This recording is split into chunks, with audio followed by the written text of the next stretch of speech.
Good evening, everybody. I know we've been on a long flight, but given the extraordinary interest in the shootings that took place in Louisiana and Minnesota, I thought it'd be important for me to address all of you directly. And I want to begin by expressing my condolences for the families of Alton, Sterling, and Philando, Castile. As I said in the statement that I posted on Facebook, we have seen tragedies like this too many times. The Justice Department, I know, has opened a civil rights investigation in Baton Rouge. The governor of Minnesota, I understand, is calling for an investigation there as well. As is my practice, given my institutional role, I can't comment on the specific facts of these cases. And I have full confidence in the Justice Department's ability to conduct a thorough and fair inquiry. But what I can say is that all of us as Americans should be troubled by these shootings, because these are not isolated incidents. They're symptomatic of a broader set of racial disparities that exist in our criminal justice system. And I just want to give people a few statistics to try to put in context why emotions are so raw around these issues. According to various studies, not just one, but a wide range of studies that have been carried out over a number of years, African Americans are 30% more likely than whites to be pulled over. After being pulled over, African Americans and Hispanics are 3 times more likely to be searched. Last year, African Americans were shot by police at more than twice the rate of whites.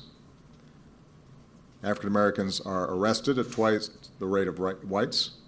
African American defendants are 75% more likely to be charged with offenses carrying mandatory minimums. They receive sentences that are almost 10% longer than comparable whites arrested for the same crime. So that if you add it all up, the African American and Hispanic population, who make up only 30% of the general population, make up more than half of the incarcerated population. Now, these are facts. And when incidents like this occur, there's a big chunk of our fellow citizenry that feels as if, because of the color of their skin, they are not being treated the same. And that hurts. And that should trouble all of us. This is not just a black issue. It's not just a Hispanic issue. This is an American issue that we should all care about. All fair-minded people should be concerned. Now, let me just say, we have extraordinary appreciation and respect for the vast majority of police officers who put their lives on the line to protect us every single day. They've got a dangerous job. It is a tough job. And as I've said before, they have a right to go home to their families, just like anybody else on the job. And there are going to be circumstances in which they've got to make split-second decisions. We understand that. But when we see data that indicates disparities in how African Americans and Latinos may be treated in various jurisdictions around the country, then it's incumbent on all of us to say we can do better than this. We are better than this. and to not have it degenerate into the usual political scrum, we should be able to step back, reflect, and ask ourselves, what can we do better so that everybody feels as if they're equal under the law? Now, the good news is that there are practices we can institute that will make a difference. Last year, we put together a task force that was comprised of civil rights activists and community leaders, but also law enforcement officials, police captains, sheriffs. And they sat around a table, and they looked at the data, and they looked at best practices. And they came up with specific recommendations and steps that could ensure that the trust between communities and police departments were rebuilt, and incidents like this would be less likely to occur. And there's some jurisdictions out there that have adopted these recommendations, but there are a whole bunch that have not. And if anything good comes out of these tragedies, my hope is that communities around the country take a look and say, how can we implement these recommendations? And that the overwhelming majority of police officers who are doing a great job every single day and are doing their job without regard to race, that they encourage their leadership and organizations that represent them to get behind these recommendations. Because ultimately, if you can rebuild trust between communities and the police departments that serve them, that helps us solve crime problems. That will make life easier for police officers. They will have more cooperation. They will be safer. They will be more likely to come home. So it'll be good for crime fighting, and it will avert tragedy. And I'm encouraged by the fact that the majority of leadership in police departments around the country recognize this, but change has been too slow. And we have to have a greater sense of urgency about this.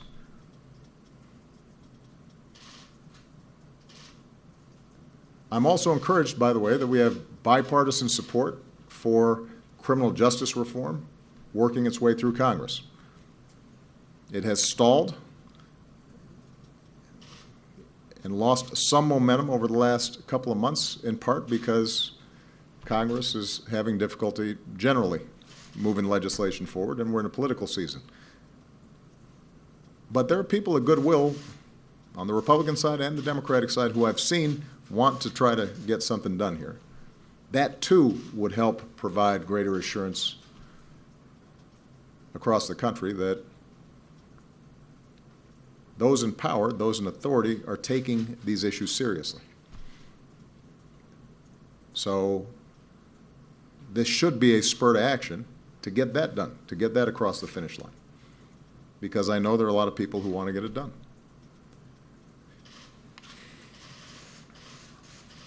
Let me just make a couple of final comments. I mentioned in my Facebook statement that I hope we don't fall into the typical patterns that occur after these kinds of incidents occur, where right away there's a lot of political rhetoric and it starts dividing people instead of bringing folks together. To be concerned about these issues is not to be against law enforcement.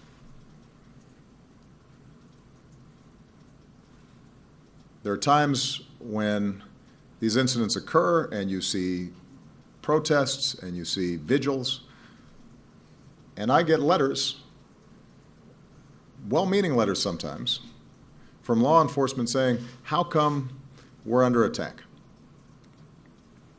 How come not as much emphasis is made when police officers are shot? And so to all of law enforcement, I want to be very clear. We know you have a tough job. We mourn those in uniform who are protecting us, who lose their lives. On a regular basis, I have joined with families in front of Capitol Hill to commemorate the incredible heroism that they've displayed. I've hugged family members who've lost loved ones doing the right thing. I know how much it hurts.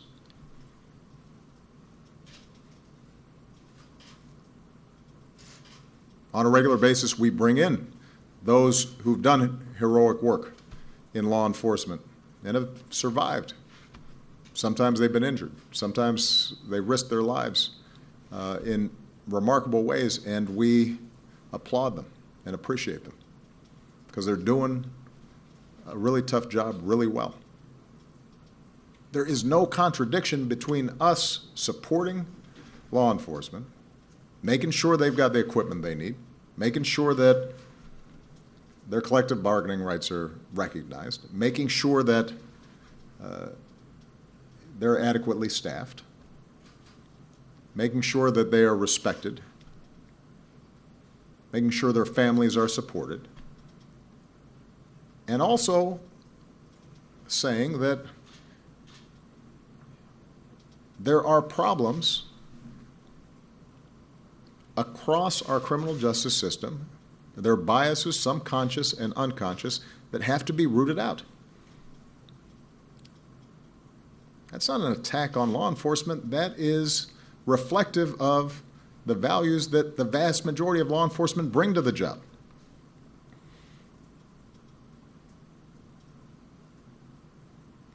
But I repeat, if communities are mistrustful of the police, that makes those law enforcement officers who are doing a great job and are doing the right thing, it makes their lives harder. So you know, when people say Black Lives Matter, that doesn't mean blue lives don't matter. It just means all lives matter. But right now, the big concern is the fact that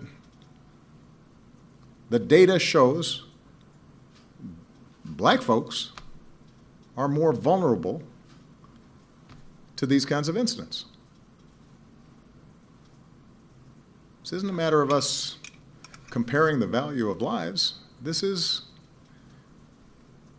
recognizing that there is a particular burden that is being placed on a group of our fellow citizens. And we should care about that. We can't dismiss it.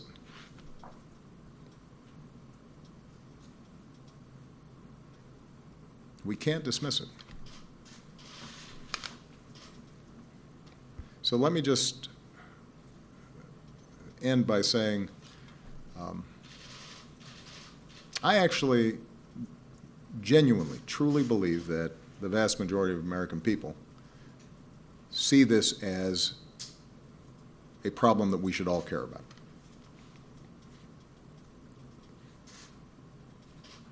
And I would just ask those who question the sincerity or the legitimacy of protests and vigils and expressions of outrage, who somehow label those expressions of outrage as quote-unquote political correctness. I just ask folks to step back and think, what if this happened to somebody in your family? How would you feel?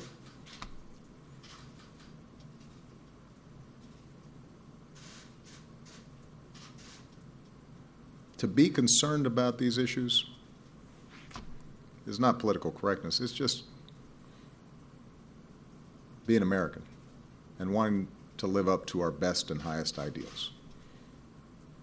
And it's to recognize the reality that we've got some tough history and we haven't gotten through all of that history yet. And we don't expect that in my lifetime, maybe not in my children's lifetime, that all the vestiges of that past will have been cured, will have been solved. But we can do better. People of goodwill can do better. And doing better involves not just addressing potential bias in the criminal justice system, it's recognizing that too often we're asking police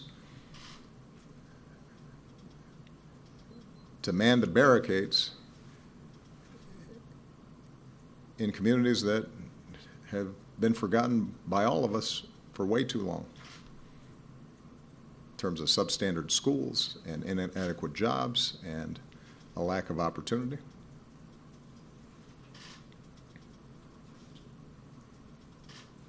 We got to tackle those things. We can do better.